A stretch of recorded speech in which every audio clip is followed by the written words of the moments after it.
Welcome to Hypothetically Sound. Thank you for tuning into another episode.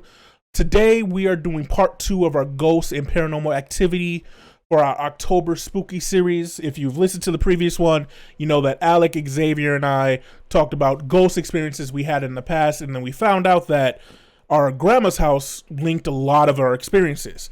So we thought it would be fun to bring in two people that live there a lot longer than us that probably have some experiences themselves. So today we would like to introduce you to our two guests. The first one you probably know. If you've listened to our sports podcast, he is one of the hosts of that one. It is Alek and I's father, Randy Sr. How you doing, Dad? Good, good.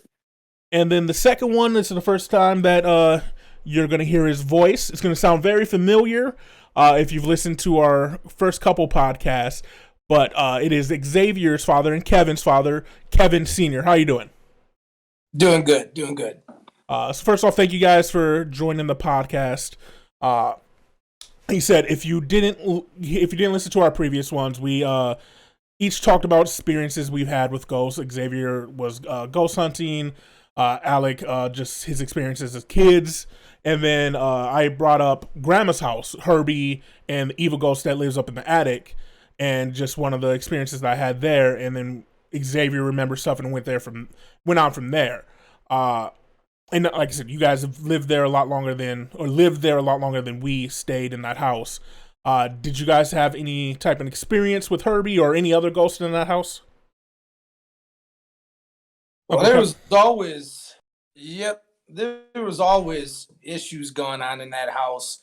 I can remember times where when my sister was staying in the house, there was always issues going on where things would get moved. You'd put something down and you'd come back and it's across the table, or it's not where you put it, it's somewhere else.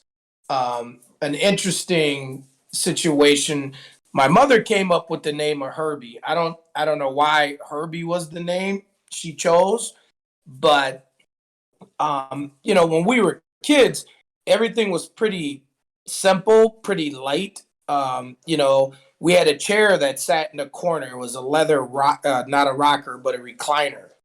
And, and you could walk by that recliner like 1 minute and you would smell a strong scent of cigars. And then you could leave, come back 10, 15 minutes later, you would smell lilac. Never understood why, know how that came about, but that was always the thing. So that was the big issue I had. That was one of the big problems I had whenever, and it was always the chair was close to the stairs to go up to the second level of the house. So you always had to pass it. But my mother wouldn't be home. My father wasn't home. My father did smoke, cigars or pipes, and with tobacco in them. So we kind of thought maybe that was why we would smell that. But like I said, but at certain times you'd walk by, you'd get a strong, crazy scent of lilacs. And we don't have any lilacs, and lilacs, actually, you only get those at a certain time of the year for a very short time. But you'd have that smell all the time. We just didn't know. I don't know, Randy, what did you run into? Well, I had a little different experience, unfortunately. This is when we were all, upstairs. And when, like Kevin said, after my sister moved back home, we were all in the bedroom, and I was sleeping one night, and we slept in bunk beds, and I woke up, and I sat on the edge of the bunk bed, and at that time during those years, the house was pretty dark. Only light was coming from the bathroom, and something made me look into the doorway to my sister's bedroom. Now, the thing about this bedroom is that it's a tiny bedroom. And it has a small closet in it and a doorway into it. And there's, one way in, one way out. And I'm looking at that doorway, and all of a sudden, I'm like, can't move. I'm petrified. And I'm like, what in the hell? As I keep looking, I see eyes. I mean, literally see eyes. Even just talking about it right now, just made chills go up my body. Like, I saw eyes first. And then this face, kind of like the Green Goblin suffer evil, more evil, just started to slowly come out of the darkness. And as it came out the darkness, it went from a stone face to a smile. And it kept coming out of the darkness, out of her room. And I was scared as all get out. I couldn't move, couldn't do anything.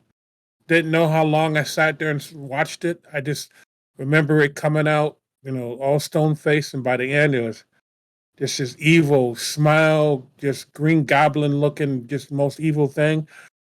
Then I thought I would never ever see anything like that again until I saw a movie that was out, that came out about 3-4 years after that, about when machines came alive. And one of the machines was an 18-wheeler that had a Green Goblin face on the front of it. I don't know if you guys remember that movie. But that Green Goblin face reminded me of, not as evil, but reminded me of the face that I saw. And I couldn't even watch that movie when I saw that. I was like, oh, shit, I've seen that before.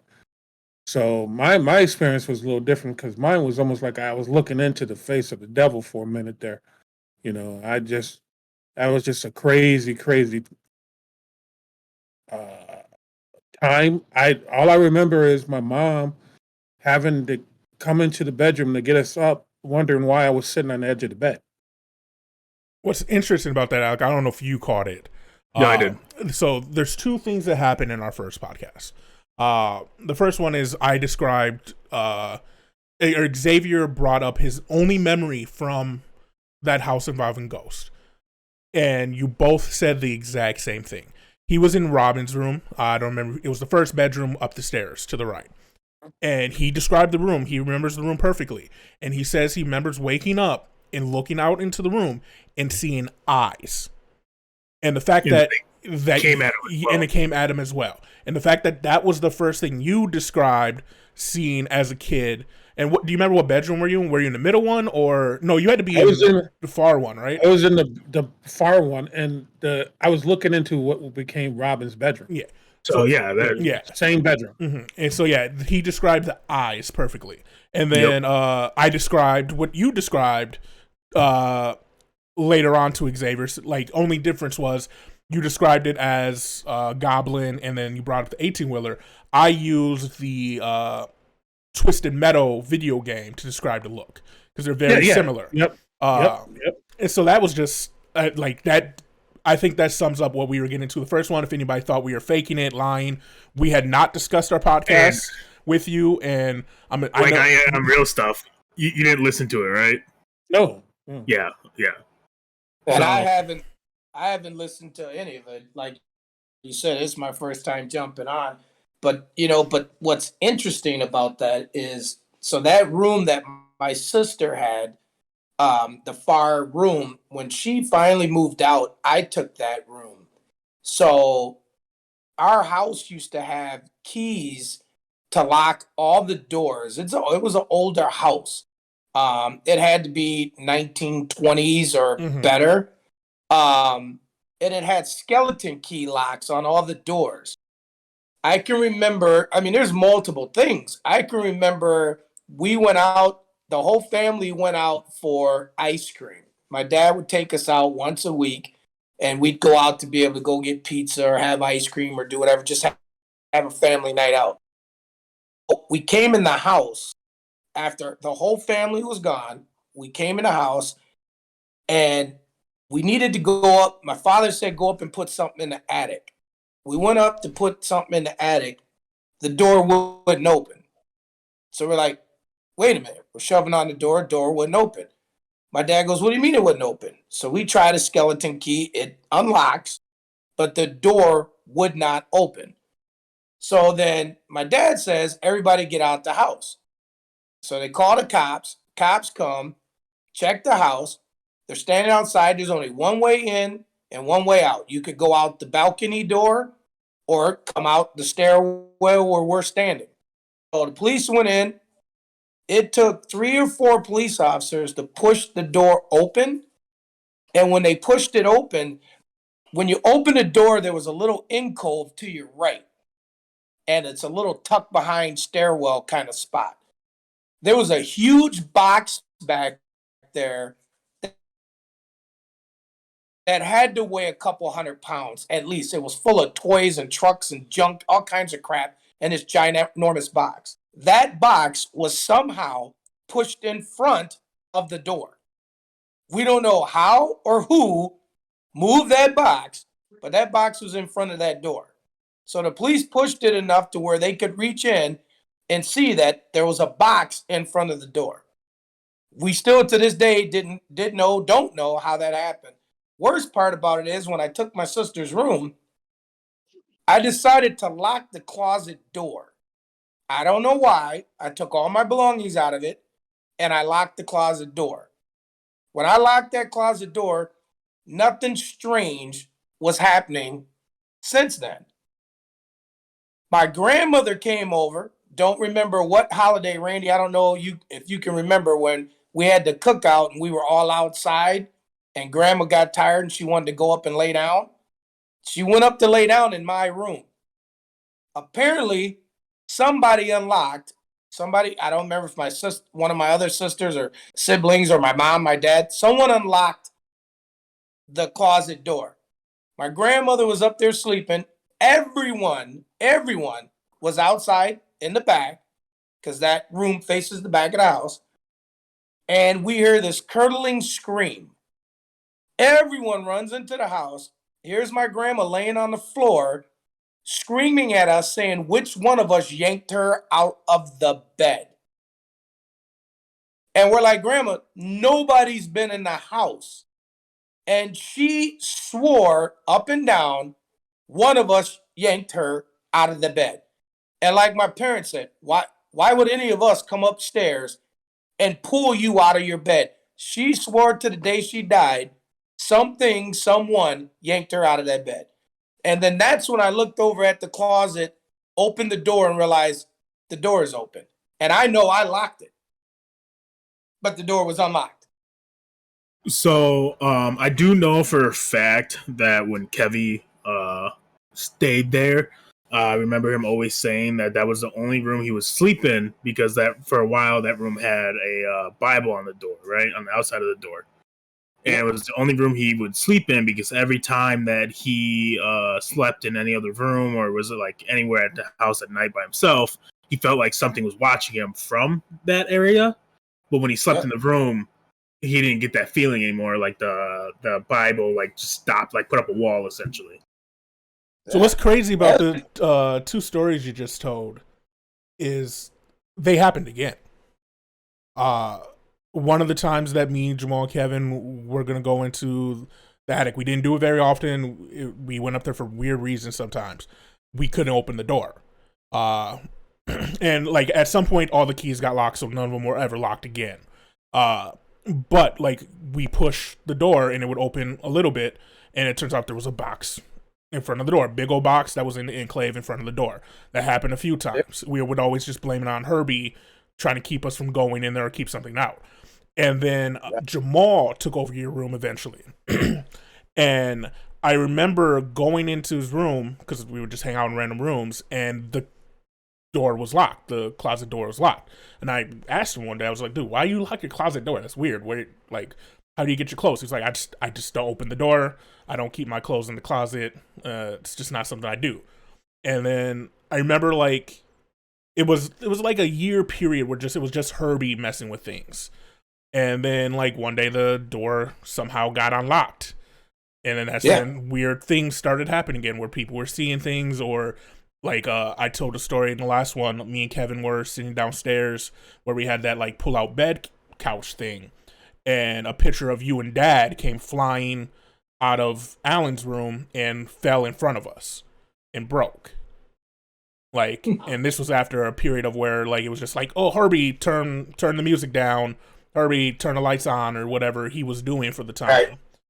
And so it's crazy how the experiences are linking, and it's a pattern, which makes me want to ask, do you think, because we've talked, me, Xavier, Alek talked about it, do you think any of the stuff from the house is following you?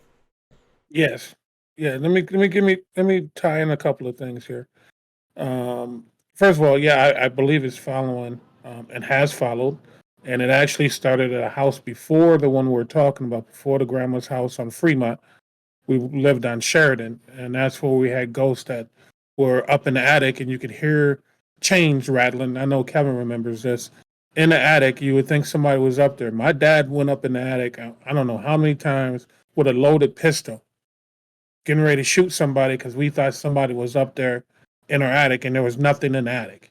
But it was a walk up, fully done attic, and he'd walk up there, and that's also the first place we smelled the lilac and the cigar smoke was in the house at Sheridan. And then when we moved on to Fremont, it came there too. So that and also there was more than one ghost in our house, and I think that we got caught on your grandmother, my mama, when she named the first one Herbie. Herbie was the nice one. I think Herbie was the one trying to keep whatever it was that was upstairs. I think the reason why it didn't get worse in the main living area was because of Herbie. And I think the one upstairs was the evil one, was the one that Herbie somehow trapped in that room or trapped up in the attic and like you said, maybe used the boxes to keep it in the attic instead of letting it get out. But one quick story about traveling, and Kevin will probably be able to co-sign this when he remembers. Me and him one day decided to go to Hinckley. For y'all that's not from Minnesota, that's where one of our casinos are. And I was driving, and we were both in there with the ladies we were dating at the time, and they were sleeping, and I was driving because it was like 11 o'clock at night. We were just making a late night run, and it was crystal clear out. The moon was out, full moon, the whole nine. And I'm driving, and the hair on the back of my neck starts to stick out, and I'm sweating like a pig. I mean, I literally start sweating because I could feel something so damn evil, and it was coming to catch, like it was trying to catch the car, like literally trying to catch the car. Like I could see the shadow out of the corner of my eye, but if I turned my head, I couldn't see anything. But if I just kind of glanced over, it's like I could see it. At first, I thought it was just me until Kevin and the other two young ladies woke up and they all looked out the same window and said, "What the fuck is that?" And we all just from that point on stayed awake and was you would think we were all on monster drinks because we were that wired. Because whatever the fuck that was chasing that car.